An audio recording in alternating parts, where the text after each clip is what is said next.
छात्रों, आज हम संक्षेपण के विषय में जानेंगे कि संक्षेपण किसे कहते हैं, संक्षेपण का क्या अर्थ होता है और संक्षेपण का क्या महत्व होता है आदि जानकारियाँ हम प्राप्त करेंगे।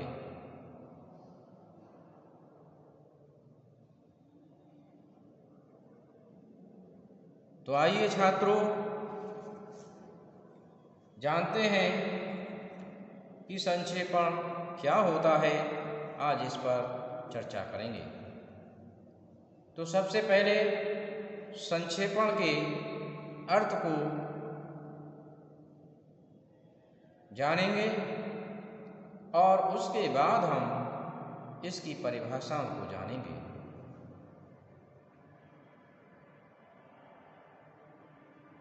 किसी विस्तृत अवतरण अथवा कथन को इतना संक्षिप्त करके लिखना कि उसका मूल भाव सुरक्षित रहे, संक्षेपण कहलाता है।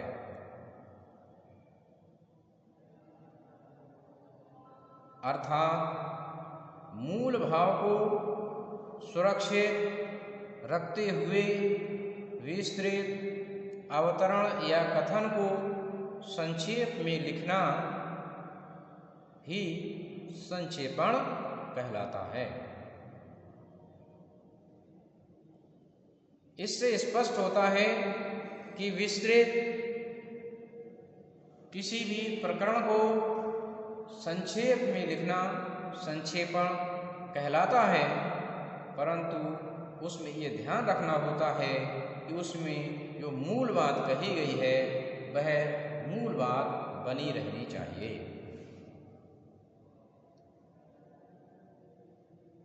इसे सारलेखन,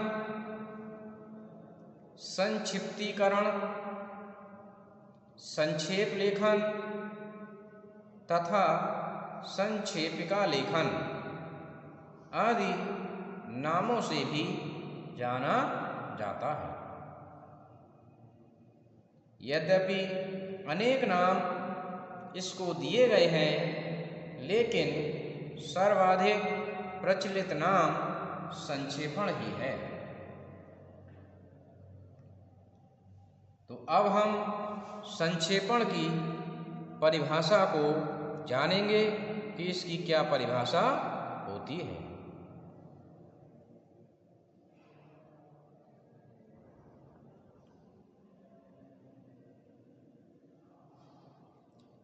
संक्षेपण के लिए अनेक विद्वानों ने परिभाषित किया है, जिनमें से कुछ परिभाषाएं इस प्रकार हैं। सबसे पहले शैलेंद्र नाथ श्रीवास्तव जी की परिभाषा को देखेंगे। उन्होंने संक्षेपण के विषय में लिखा है कि संक्षेपण वह रचना रूप है जिसमें समाज शैली के माध्यम से किसी रचना का सार तत्व उपस्थित किया जाता है। शैलेंद्र नाथ श्रीवास्तव जी संक्षेपण के लिए सार तत्व के रूप में देखते हैं और वह सार तत्व समाज शैली के माध्यम से व्यक्त किया जाता है। अब हम डॉक्टर केशव दत्त रुवाली की परिभाषा को जानेंगे। आपका मानना है किसी विस्तृत अवतरण से अनावश्यक एवं अप्रासंगिक बातों को हटाकर उसके महत्वपूर्ण तथ्यों को लगभग 1/3 शब्दों में व्यक्त कर देना सार लेखन या संक्षेपण कहलाता है। तो डॉक्टर केशव दत्त रुबाली इस बात पर जोर देते हैं कि अनावश्यक और अप्रासंगिक बातों को हटाना और 1/3 रूप में प्रस्तुत करना ही संक्षेपण कहलाता है।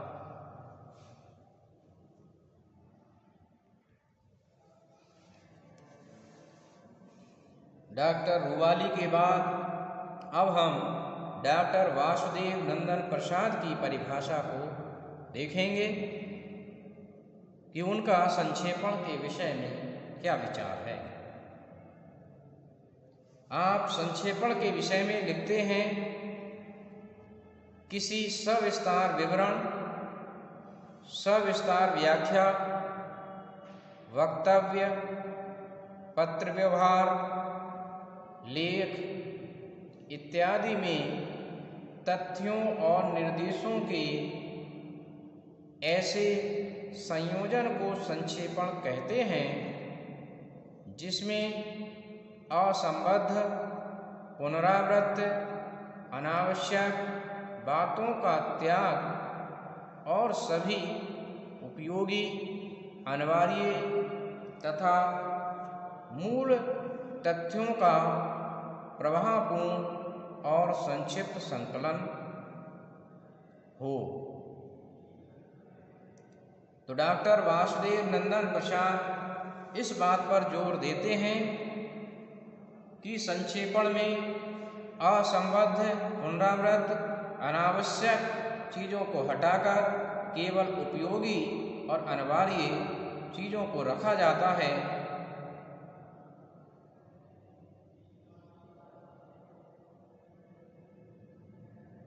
जिसमें मूल तथ्य विशेष रूप से सम्मिलित होते हैं। तो इस प्रकार हमने संक्षेपण के स्वरूप को समझा कि संक्षेपण वह रचना होती है जिसमें रचना का किसी विस्तृत कथन, वक्तव्य, लेख, व्याख्या आदि को इस प्रकार संक्षेप में लिखता है कि केवल उसमें प्रासंगिक एवं मूल बातें ही रह जाती हैं। उसमें अनावश्यक एवं अनुपयोगी बातों के लिए हटा दिया जाता है और साथ ही लिखते समय यह भी ध्यान रखना होता है कि संक्षेपण लगभग 1/3 होता है। अब हम संक्षेपण के महत्व को जानेंगे। तो संक्षेपण के महत्व को हम निम्न बिंदुओं के आधार पर समझ सकते हैं। समय की बचत। संक्षेपण करने से समय की बचत होती है क्योंकि विस्तृत लिखने में समय भी अधिक लगता है और पढ़ने में भी समय अधिक लगता है। इस प्रकार दोनों ही दृष्टियों से समय की बचत होती है। दूसरा बिंदु है लेखन सामग्री की बचत।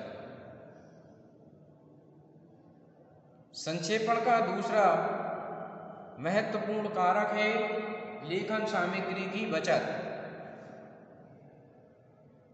संक्षेपण करने से जो हमारी लेखन सामग्री है उसकी हमारी बचत होती है, चाहे पेन हो चाहे कागज हो।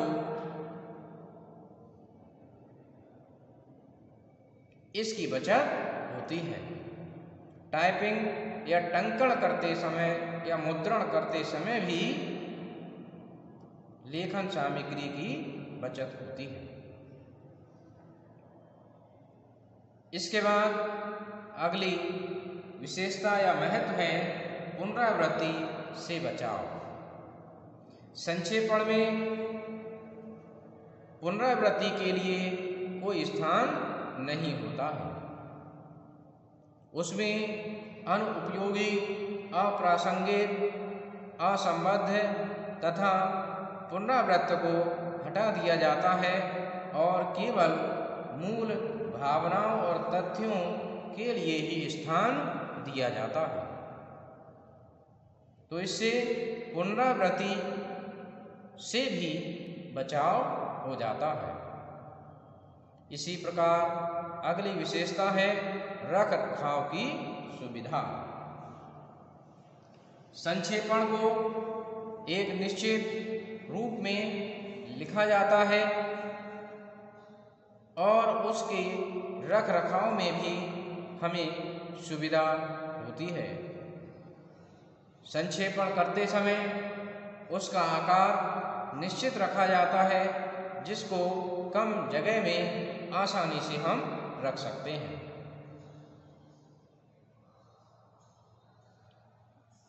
इसी प्रकार से इसका एक और महत्वपूर्ण कारक है पाठक की सुविधा। विशालकाय ग्रंथों के लिए, पढ़ने के लिए, समझने के लिए, अध्ययन करने के लिए आज पाठक वर्ग के पास समय का अभाव है और इसके साथ ही उसके पास उस ज्ञान को सीखने के लिए भी समय नहीं है। इसलिए विशालकाय ग्रंथों के सार तत्व को समझने के लिए संक्षेपण अत्यंत महत्वपूर्ण होता है। संक्षेपण के माध्यम से ग्रंथों के सार तत्व को प्रस्तुत कर दिया जाता है, जिससे बड़े बड़े ग्रंथ पढ़ने की आवश्यकता नहीं रहती है। उन संक्षिप्त या संक्षेपण के माध्यम से लिखित ग्रंथों के माध्यम से हम विशालकाय ग्रंथों की मूल भावना को समझ सकते हैं। इसी प्रकार से सार तत्व की प्राप्ति संक्षेपण केवल सार तत्व को ही स्थान देता है, मूल भावना या मूल तथ्यों को ही स्थान देता है। उसमें अनावश्यक या फिर अनुपयोगी चीज़ों को हटा दिया जाता है। तो इस प्रकार हम देखते हैं कि संक्षेपण का हमारे जीवन में अत्यंत महत्वपूर्ण स्थान है, जो समय की बचत करता है, लेखन सामग्री की बचत करता है, रख रखाव की सुविधा प्रदान करता है, पाठक को सुविधा प्रदान करता है। तमाम दृष्टियों से संक्षेपण महत्वपूर्ण है। तो मैं समझता हूँ छात्रों कि आज आपने संक्षेपण को समझा होगा। धन्यवाद।